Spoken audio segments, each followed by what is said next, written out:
I'm Danae Bryant, and this is my poem, Teen Mother. Sitting on the bathroom floor, praying so hard to wake up from this nightmare, tears running so effortlessly down my face, x-ray vision, discerning my womb in the spirit, and I see you. You have a reflection of my face. Your skin is dipped in brown, eyes the shape of almonds. You are growing inside of me, and I'm only 17. Is this real? Or another one of those days when my imagination takes over. I'm looking for air to breathe. Anxiety and panic attacks have gotten the best of me because my future was supposed to be Howard University bright. Now HBCU is off the table. So how will I be able to live my dreams? I get in the shower. I turn the water to the temperature of hell, running on my skin, trying to wash and burn away the sin, even after God told me I was forgiven. And I'm thinking, God, you got that third heaven type of sense of humor because I wasn't even promiscuous. I mean, everyone was having sex in high school, but because I was being tormented from being molested, I waited until even after I graduated. Now I'm pregnant. After consensually losing my virginity, I mean, am I being punished for not being the model Christian? And in that moment, I finally made the decision. After all, it was my decision to make, and I guess I impregnated myself. I guess I was carrying the next Messiah, but ain't no angel visit me. I'm alone, replaying the night when our bodies so awkwardly touched, and now the Father doesn't even want to be in the picture, saying it ain't his. I'm so broken. And I wanted more for you. Fearful you would enter this world through disappointment, so I made the termination appointment after multiple failed attempts of swallowing plan Bs, and I ain't got no plan B. Disgraced and disowned by my family, I walked up to the doors, but something didn't feel right. The clinic was so gray, and I knew my personality was too colorful. I would rather pass down that color to you. I couldn't go through with it. Difficult, but for me, the best decision. I'll never forget the first ultrasound. I cried silently. Then I screamed on that table uncontrollably. Room engulfed with tones of Egypt when the firstborn sons were dead. That moment was the first time I was happy I kept you. 15 years later, I'm so grateful for you, son. What was meant for evil, God used to make me better. You love me unconditionally, flaws and all. Every mishap, you're still here. Never ever did I feel worthy of the title mother. I never thought I was clean enough to hold something so precious or so pure until I seen that horizontal line get laid by the vertical line. I was positive, I was heartless, but you gave me life again. You may have not been planned, but God took the opportunity to use you for my plan. And life doesn't always go as planned. God loves overtakes us. I'm no longer ashamed. I no longer blame myself. I no longer carry guilt. I forgave myself for the role that I took, and I never regret you. But I'll teach you to be better than me, son. I'll teach you to make better decisions than me, son. I'll teach you how to discern when Delilah is coming for you, son. Keep an eye out for the scissors in her hand, so like what happened to me won't come up upon you unaware. Your strength belongs to you until you find the right one to share it with. And when you're weak, that's when God steps in. It wasn't always easy, but it was worth it. You saved me from a path of destruction. And I always remember that when people place on me their judgments, when I am the youngest one in the PTA meetings or at your graduation, or I'm often mistaken for your sister. Well, they say black don't crack. Here he go with the same sense of humor again. Hashtag God be knowing. My life turned out better than I could have imagined. Corporate career, creative passions, married with more children. You were the first. You matured me. You were never a mistake. You were intentionally used for my good, helping me free myself from things I never thought I would. You are a huge testimony. Life experience I can share with somebody, anyone who is listening to these words. Anyone who is or was or becoming a teen mom, it will get better. You will overcome. You have the ability inside of you to be an exceptional mother. You will make it. Ask me how I know. Although you can't see it now, deep down inside of you, dig and try changing your perspective. You are blessed, and in your womb, there's a blessing. Thank you for tuning in to Uncommon Women. I'm Shanera. And I'm Jenny Lee. And today we'll be recording episode 32. We're going to be recording on Teen Mom. We have the pleasure of a guest speaker by the name of Shaylisha Morris joining us today. She's a mother of 5, a personal chef currently residing in Chester County. She's going to express her past on how she was a teen mom and the transition of being a mother and wife. So thank you for coming out, Shaylisha. I do appreciate you coming out with us today. Thank you for having me. No problem. No problem. So before we get into, how you became a teen mom, tell us a little bit about your childhood. So my father went to jail when I was 2 years old, and he didn't come home until I was 12. So he did 10 years. So that left my mom a young teen mom. My grandmother and grandfather raised me. They helped my mom out a lot, tremendously. So it was good, but it's nothing like your parents, So my mom did the best she could. I lived with her. I lived with my grandmom. It was back and forth for a long time. And then when I fell pregnant, I moved back with my mom. Okay, and how old were you when you became pregnant? I was 14. 14. And explain high school, with, teenagers and you finding out that you were pregnant. How was that? So I grew up in a church.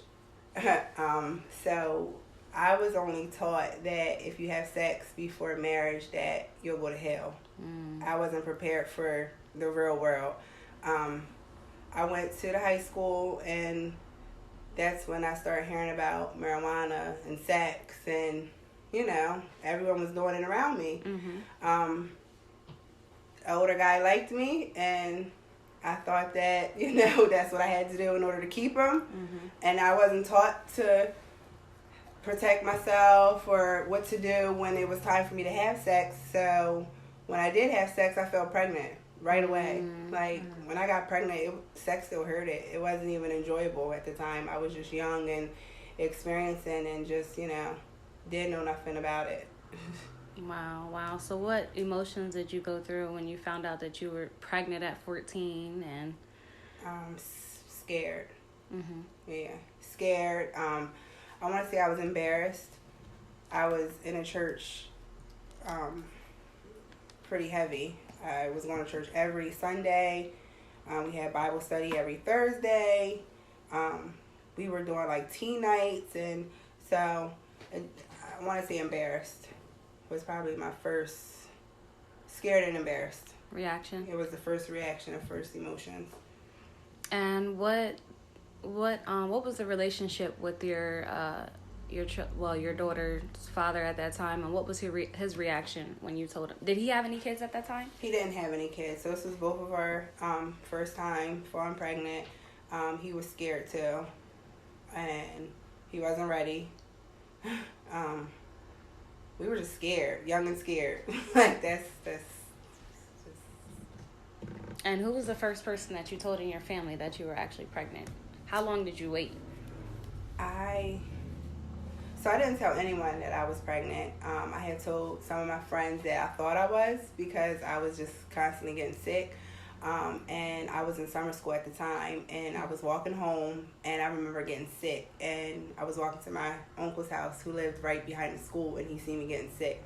So he called my grandmother, and he said, "Hey, I seen Shay vomiting. You might want to go get her checked out." So we went to Planned Parenthood, and I'll never forget. They came in, and they said she's pregnant, and it was me, my mother, and my grandmother. and we all just cried. Like, we just all cried. We all sat there and just cried. We didn't know what to do or what to expect or... Okay, so it definitely wasn't planned pregnancy. Was y'all ever using protection or? No. Nope. And what was your reaction besides the crying with your mom and your grandmom, like after the fact? Did y'all talk about different? After the crying and the scaredness went away, I wanted to keep my baby. That was my initial, to keep it. My grandmother and mother, they did not want me to keep it. So they had scheduled me an appointment to get an abortion. And when we went over there to get one, I was too far. I think I was 16 weeks. Wow. Yeah. And I was very small, so like you couldn't even really tell. But yeah, I was 16 weeks, so I was too far to get it. And then at that, when you're 16 weeks, it's like $1,500. So... yeah. So like you said like your mother and your grandmother weren't supportive. What, did you have anyone besides your family that was supportive? Anyone in your family that? Initially, no. Their first reaction was, "You're too young," you know. My mom was a little bit more supportive. Okay. I'll say, because she was a teen mom herself, but she didn't want me to experience what she experienced. I feel more so versus, not really wanting me to keep it. I feel like it was more so not wanting me to go through what she went through. But within a few months, we all had to accept it. Okay. And then once I had my children, it was like, my mom took over. She loved them. Like, so I think it was just the 14, pregnant, just all just quick. And, they didn't even think I was having sex. So it was just, to not even know that I'm having sex, it's just like pregnant, 14, just all. So we were just all full of mixed emotions. Okay, with the decision making and in that point where your mother and your grandmother were like, "Oh, well, you're not going to have this baby, you're going to have an abortion." In that decision making, how was it the father of your child at that time? How did he come in any of that decision? Because he is the father, you guys procreated this child together. Correct. So it's not just your mother and your grandmother making that decision for, on themselves, because you're still young and not real. You're young and scared, and you're having a child by somebody else that is also young and scared. Right. How was his decision? Was he even involved in this decision making at all whatsoever? So him and I had nothing to do with the decision. Wow. Okay. We didn't have how do you feel? What do you think? It was just, you're getting an abortion. You're too young. That was the first reaction. There was no talking. He was supportive of whichever we were scared. Like, I just don't. Yeah, he was supportive of whichever way I went. Like, abortion he just was like, we were just scared. Okay. Yeah. So how was it actually going to school when you started showing? It was hard. It was hard because I was young, and at that time you didn't really see as much teen pregnancies as you do now. Yeah. So it was a little embarrassing. I was tired all the time, I was very, very thin. So carrying a baby, it was hard, And yeah, like I said, it wasn't a thing. You might have seen one or two girls pregnant in school, but it wasn't how popular as it is today. Yeah. Did you ever get like teased or mocked about it, or judged? Or judged? I got judged. I definitely was judged. Not from my children. I mean, from the children that I was going to school with, but I'll say from their parents. Okay. I had a lot of friends who weren't able to attend my baby shower, who wasn't able to continue to hang with me. What? Yeah, because I was pregnant. Yeah. Oh, go ahead. I'm sorry. Yeah. You was at the baby shower. I was there. Listen, my oldest daughter got 10 godmoms. Here's one of them. I couldn't pick one. All my friends were godmoms. Like, it was terrible. But yeah, the mothers were more so like, you know, they thought I was fast. You know, they see someone pregnant and young, and that wasn't the case at all. It was just not being educated. Not being educated. Exactly. And that's exactly what it was. Yeah. I wasn't educated. Yeah. Yeah. Did you get judged by the people at your church when you would go to church, or was that just something that your grandmom and your mom had to face from the, you know, the Congress? So I'm not sure if I was judged. I know I got a lot of eyeballs, and that caused me to stop going to church.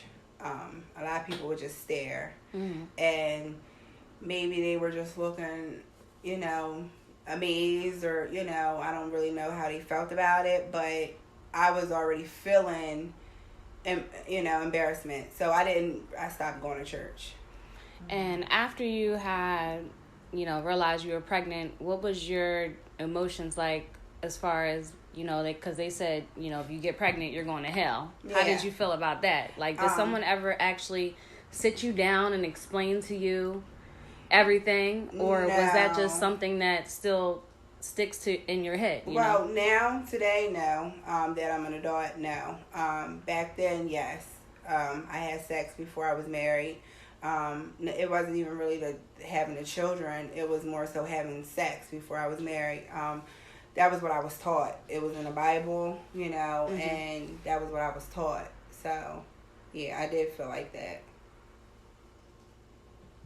Okay, well, during that time when you that's already embedded in you, did you ever think like later on, well, I'm not gonna do this again, you know?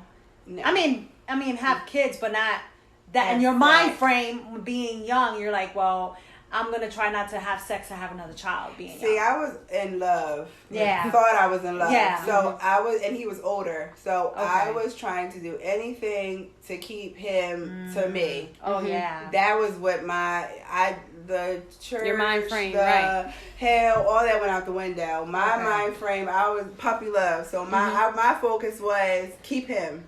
You know, Okay. all the girls that are around me is doing it. So if I'm not doing it, he's going to go elsewhere. Yeah. That was where my mind That's was true. at the age of 14. Yeah. So, all right, you have 5 children now. And how old was you when you had your second child? So I landed pregnant with my second child when I was 16. Okay. I was 15 when I gave birth to my oldest, and then I was 16 when I had my second oldest daughter. And is that with the same father? Yes. Okay. So how was it when you got pregnant again? Well, first off, before we get there, how was it being a mom and going to school? Yeah. Did you drop out of school? Was you still going to school? So I didn't drop out of school with the first child. I still continued to push through and went to school. My second child, I had her at 5 months. So that caused me to have to move to CHOP. She was in Westchester for a couple of weeks, and they said, you know, she's not getting better. She has a series of problems. We're going to have to fly her out to CHOP. So they flew her out to CHOP and myself, and they had a room for me. And I remember breaking down crying, like, you know what, I have to be here for my baby. I'm not leaving my baby's side. So then I tried homeschooling, and that was hard. Being in Philly, and then being in Coatesville with my 1-year-old, and then trying to do school. So I ended up dropping out. Yeah. And then you had your second child. Mm-hmm. So what was your family thinking when you got pregnant again? They wanted me to get an abortion. They was focused on that. Listen, we're going to get this abortion while They wanted me to get an abortion, and at that time, I was 21 weeks Oh my pregnant. And at this time, I was living with my mom. So when I got pregnant with my oldest daughter, with your grandparents. my grandparents made me move with my mom. Okay. This wasn't something that they were able to accept at the time. Wow. They didn't want to have to. They knew that they would have to raise my daughter. because they're still raising me. So I moved back with my mom, and then I fell pregnant again, and I don't really know. I can't. It went fast. It did. Like I had her at 5 months. By the time I found out that I was pregnant with her, because I wasn't sick or anything with her. By the time I found out I was pregnant, I was giving birth. Literally. Oh wow. It was like it was so quick. Like I had her super early. Oh wow. And I think it was from stress, just stressing. Yeah. Oh wow. Yeah. And how was her father, how was he supportive through this whole time? How is his family taking everything? How old is he compared to you? So he's 2 years older than me. So okay, so at the time he was 17. Yes. Okay. He was 17. He was 16 when I first got pregnant with our first daughter. He was turning 18 when we fell pregnant with our second daughter. Okay. He wasn't happy. At that time, we were broken up, and he was, seeing other people. So, I was happy because I thought that, okay, the second baby, we're going to keep him, like that was what I was thinking at the time. So I was excited. I think I was the only one excited out of everyone. And then, like I said, I had her.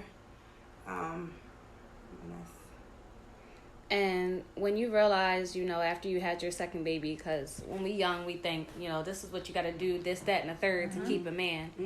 When you had your second kid and then you realize, he's still going to do what he want to do, and you did everything in your power to keep him, and it still didn't work. How did that make you feel? What was you going through? What was your emotions at that time?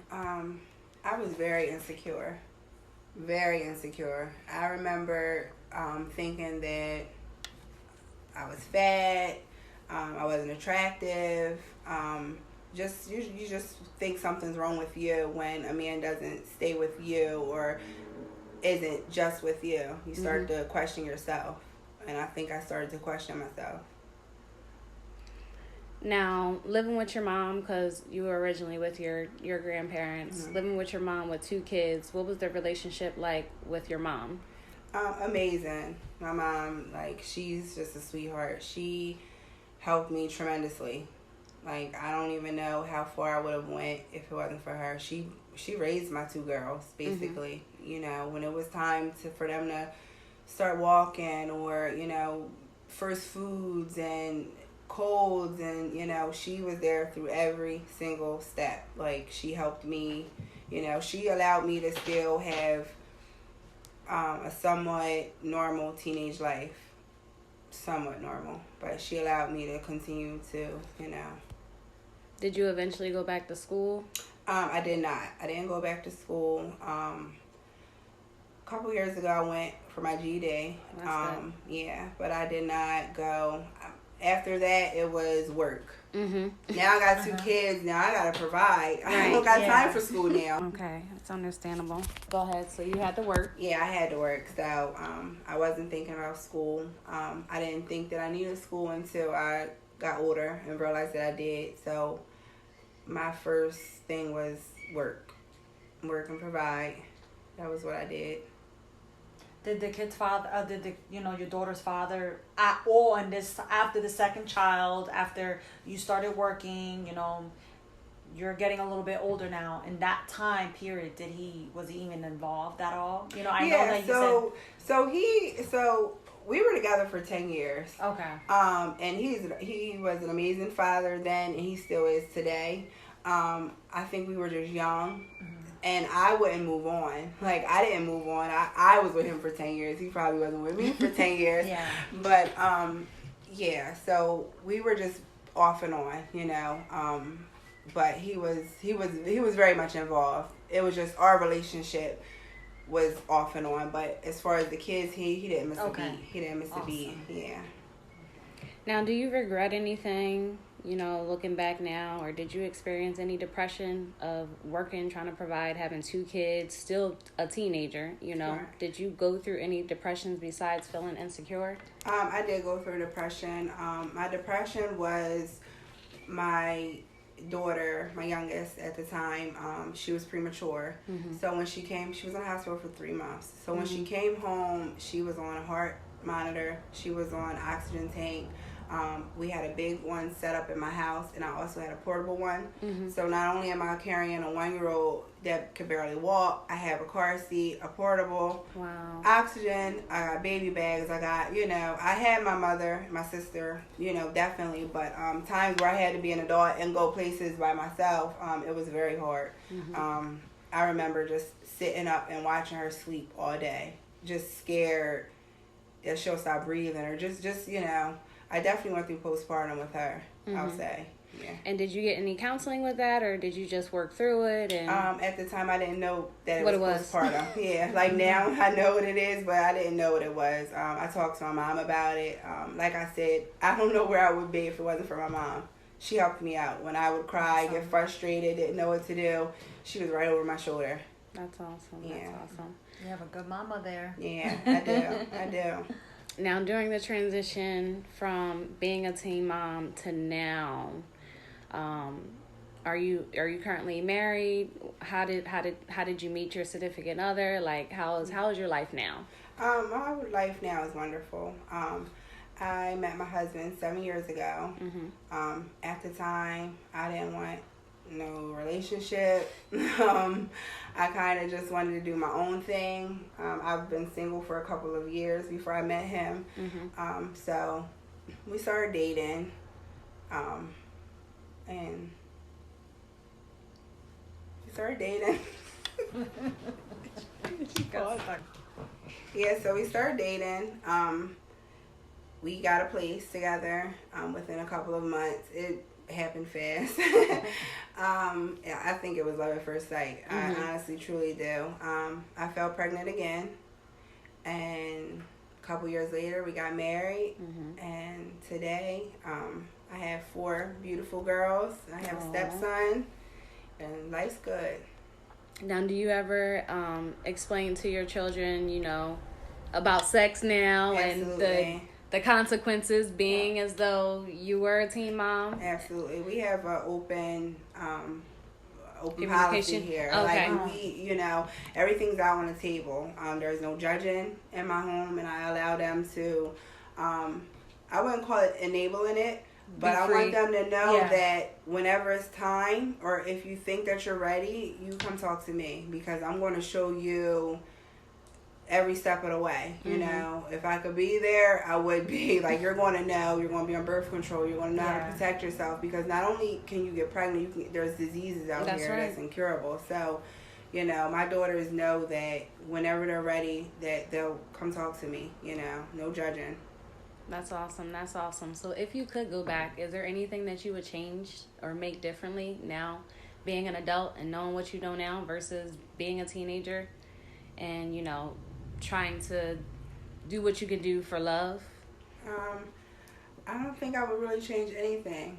It made me the person I am today. I wouldn't want any young teenager going through what I've been through. But I can honestly say, like, it made me the solid woman I am today. Going into my relationship with my husband, my now husband, I walked in knowing I was secure, and I had standards. And this is what I was going to allow, and this is what I wasn't going to allow. And, so it made him respect me, versus men before, they didn't respect me, but I didn't respect myself, know. So I feel like it taught me so much. My whole journey taught me so much. So that's good. And what advice can you give girls in high school or that's thinking about having sex or going to high school, because school just started and there's a lot of moms out there just assuming that teenagers know what to do and they really don't know? What advice can you give them? For parents, I'll say talk to your children. Do not judge your children. Do not make them feel like they cannot come and talk to you.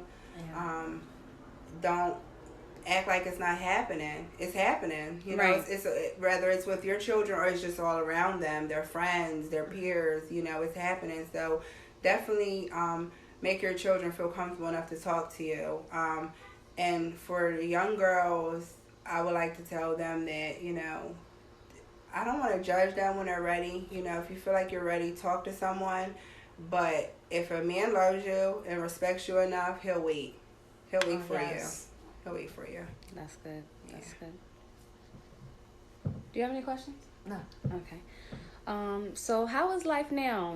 Being a mother and wife, is there anything that you guys do besides just being parents? And how is it with 5 kids at that, raising it and having a career? How is life? It's good.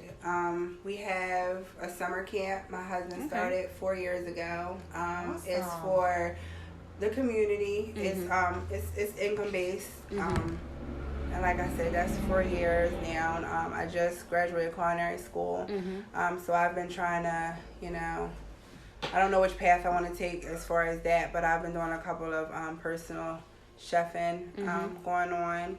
Also, I have waist beads that I sell. I'm just doing all types Entrepreneur of stuff. right now. I got Awesome. I got a lot of stuff. But we have a transportation service. Awesome. Like I have a lot of things going on right now.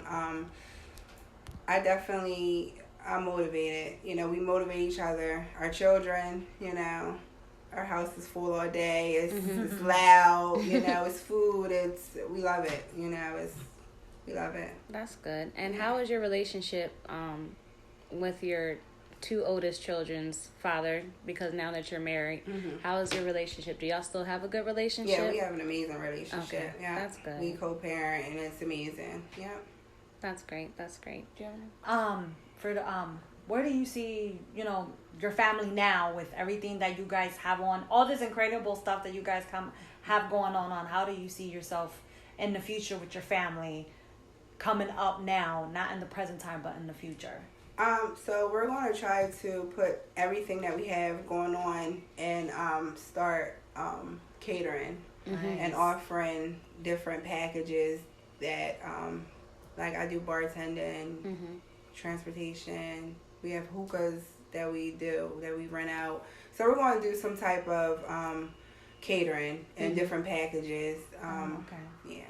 And what type of, when you say transportation, is that something that goes on all year round? Because I know summer camp, obviously, for the summer. Yeah. Is the transportation something that you guys do all year round, or how does that work? Can I get a little bit more detail about that? And I'll share the info on the bio as well. Okay, yeah. So we have, it's called His and Hers Transportation and Hookah Services.